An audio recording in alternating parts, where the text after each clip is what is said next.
манай спорт өдрөлтөд оролцож байгаа сэтгэлээсээ хуваалцаач.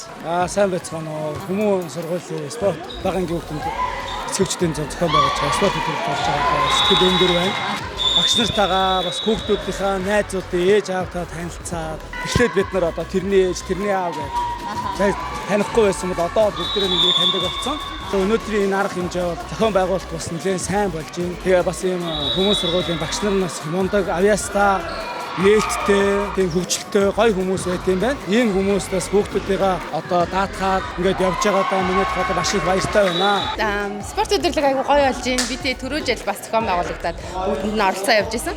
Энэ жил 3-1 анги ингээд нөгөө заалаа арай томоор сонгоод зохион байгуулалт илүү сайн сайжирсан байна. Тэгээд бид одоо ингээд бүгдээрээ оролцоод эцэгчүүд одоо 33% оролцоог биелүүлээд бүгд ингээд хариуцлагатай ирсэн аягүй баяртай байна.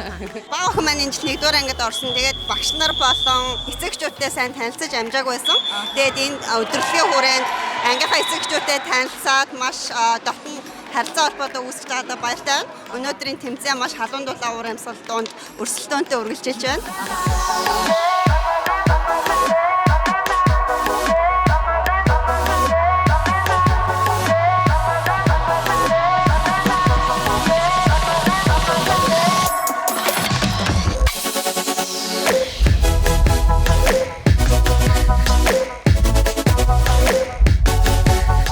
Бүгдээрээ хичээлдээ ийм найзтай энэ шоторгаа ингэж гоё хичээлдээ хөтлөж байгаа хүсэж заавал бүх багтаамжтай баярлалаа. Хүсэлтүүдээ та бүхэнд дахин